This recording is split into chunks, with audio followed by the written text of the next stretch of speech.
Yes, everybody. Oh, hello. Hello. What's going on there? Yes, everybody. Russ and the West Ham Network. Hope you're all safe and well. Happy Friday, my friends. The weekend is upon us very soonly.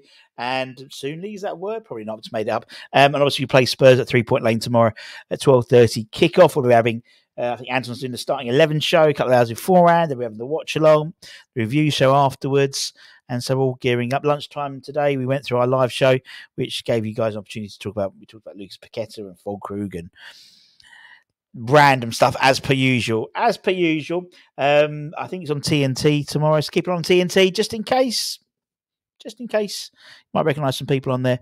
But anyway, it's Hammer Settlers in association with the KUMB.com boys. Under catch up. Four stories for a Friday. Unbelievable, Jeff. Let's crack on. Now, this morning we put out a video about a statement that Lucas Paqueta put out yesterday. Lucas Paqueta put out. It sounds very nice to say, but there was an angry response to the allegations, the FA charging betting allegations, and sort of alluding to the fact that potentially, there's leaks and the FA should be investigated. Almost like setting out your stall for an appeal if the worst is meant to happen. Obviously, he's got his Brazilian hearing at the end of the month. Still sort of not much clarification in terms of whether he needs to appear in person. If he does, then he will be potentially unavailable for the Nottingham Forest game. If he can be done by video link, all the better for us. But it is apparent that we are looking and all eventualities. I mean, the signing of Carlos Soler on a season-long loan did suggest some sort of, contingency plan. Originally the court hearing was meant to be in January. And so having Carlos there for a seat, particularly with no obligation or option to buy as well, could be seen as maybe something which may potentially be in case he was found guilty and then subsequently banned for the rest of the season. However, that's been pushed to March, but still, if that happens in March, we might still have 2 months without him. So Carlos there would facilitate that sort of number 10 attacking creative midfielder role if need be. I mean, the likelihood is I don't think that'd be made permanent, to be fair. Mainly because of wages. He's on like 200 grand a week or something like that at PSG. So unless there was a subsidised deal with PSG for that, can't see that particularly coming to fruition for next season. So it's little wonder that, we're hearing that West Ham are planning for all eventualities and looking at potential replacements for Lucas Paqueta. And one of them, even if it's in the summer, even if he's found not guilty, the chance that he could well be, Real Madrid have been linked with him and Man City and stuff. So we're looking for, definitely preparing for life after Lucas. And one of the players being under consideration is this man, is Charles de Ketelare, a Belgium international, currently undergoing a bit of a career revival. We were linked to him before. He's at Atalanta. He's 23 years old, left-footed, creative midfielder who can play centrally. And also can play as a number 9 if need be as well. We were linked with him definitely last year. I remember talking about him when he was sort of not necessarily in his career renaissance or revival. Sort of, we might have been thinking to get a bit of a bargain, but he's been chased with a number of clubs as well as us, including Arsenal, Spurs, and Newcastle. He only joined his present club in July. The best time to buy him has passed. He was at, I can't remember who he was beforehand. I think he might be in Standard Liège or something like that. Or did he stay in that? Or was he in Italy? He was in Italy, wasn't he? Juventus. I don't know what I'm talking about. But he signed a 3-year deal last year, which took him to 2027. It suggests around 34 million euros if people want to get him in their side for next summer. I mean, to be honest, any move I think for him would be deferred until the summer anyway. Presumably, West Ham would see him as a form of, Paqueta insurance if the outcome of the inquiry is decided and his future is determined to not be in the game or not be at West Ham anymore. I like Charles. I mean, as I said, it was definitely Juventus, wasn't he? Definitely Juventus. That's why I heard of him. He was at Atlanta. I've definitely seen him play for the Belgium. AC Milan, idiot. I was half right. And Club Bruges, I was totally wrong, but I was sort of for Belgium international, 20 appearances under his name, and he's represented Belgium in 16s, 17s, under 19s, and under 21s. Interesting. He made his debut his senior debut for Club Bruges on my birthday in 2019. So we'll keep an eye on that and see what happens in the summer. But it's good to see that we're sort of planning for all eventualities already, which is encouraging. As another player we've apparently been linked with, and that is the Danish international Albert Kronberg, according to the Daily Mail. It reported yesterday that we are looking at the attacking midfielder and regular set piece taker. Hence, I've called him the Danish JWP. The 23-year-old Stadren ace has been compared to Inter Milan's David Fratese, a guy we were linked with when he was looking at Skamaka, and international teammate Christiansen Eriksen. Although their stars are little different, says the report.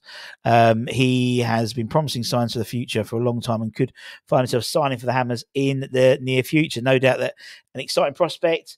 Dead ball particularly, certainly an asset, particularly if maybe we look to move on JWP in the summer.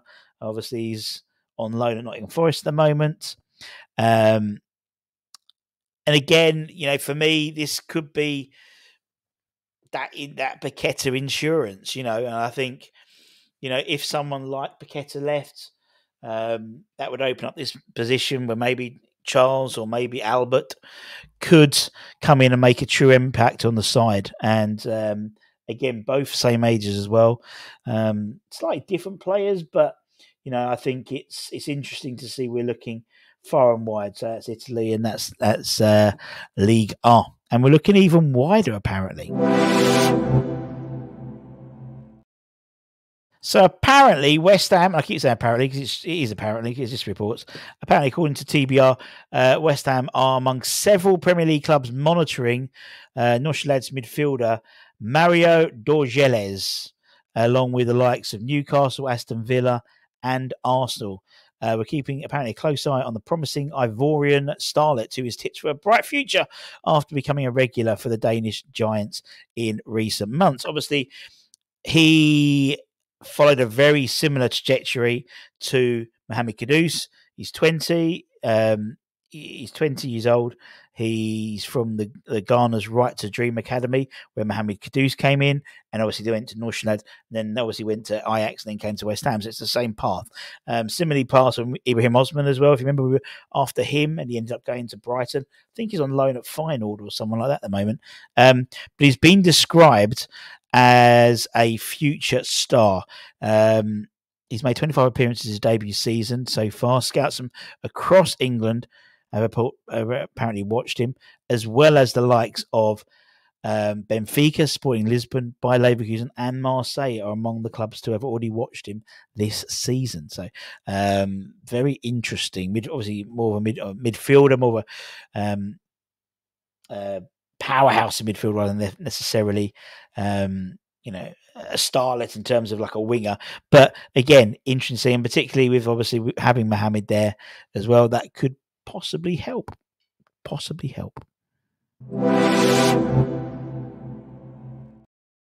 And lastly, a slightly left field one, but I can sort of join the dots up slightly. Ben Chilwell. Apparently Chelsea are considering letting him leave on a long-term loan in January. He's desperate to leave Stamford Bridge in the new year. He's made clear over the summer by Enzo Maresca that he doesn't see him having a future at Chelsea, particularly also with the appointment of Thomas Tuchel as the New England coach. It's understood that has also made his quest for first-team football more pressing, as he was a favourite for Thomas when the German was coaching him at Chelsea. So in terms of getting England game time as well. So there's been a lot of interest for the 27-year-old in the summer. And now talks are ongoing with potential suitors. Given his wages and the fact he's got a contract which runs out until 2027, a permanent deal would be a huge undertaking for any side that have been linked to him, to be honest, especially being a January one. However, according to reports, Chelsea would consider a long-term loan, possibly up to 18 months, to facilitate his potential exit in January. We're being linked, as well as Fulham, Brentford, Crystal Palace and Leicester City are all keen potentially. Man United were offered the chance to sign Chilwell in the summer, but as things obviously didn't transpire, it would be interesting. I mean, particularly with questioning possibly the form of Emerson at the moment. You know, you're looking at where at the squad at the moment. Arguably, the position which we don't have, I think, a second body to compete with that sort of first choice position is left back. Realistically, Aaron Cresswell isn't going to upset the apple cart and beat Emerson to the number 3 jersey if we're looking at the old numbers. Obviously, Aaron Wan-Bissaka can play there, but very much he's more suited to the right hand side. Someone like Ben Chilwell, no doubt, on a loan could really benefit that left-hand side, the option to play multiple different positions on that left-hand side, left back, left wing back, same as Emerson. You know, Emerson's form has dipped slightly, but I think everyone's form has dipped slightly this year. We've had a good run with sort of Chelsea players, really, of late. You know, looking at Zuma, looking at Emerson, you know, good players who have come in and made a big impact at West Ham. Chilwell's 27, you know, I think Emerson will be brought in at 28, 29. Who knows? Stranger things have happened at sea, my friends. But he's a quality player, and you know, should turn our nose up to quality players. And I think, particularly with someone who's got something to prove in terms of wanting to get back in the England squad. So let's see what happens in the summer. But as I said, there's a lot of clubs after him.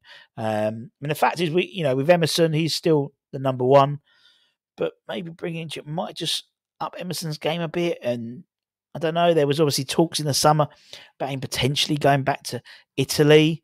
So I'm just speculating. I'm just adding 2 and 2 together. Maybe he goes to Italy. We get some money for Emerson, and we bring in Ben Chilwell as a replacement on the left hand side. Would that be the end of the world? I don't think so. But would it happen? Probably not.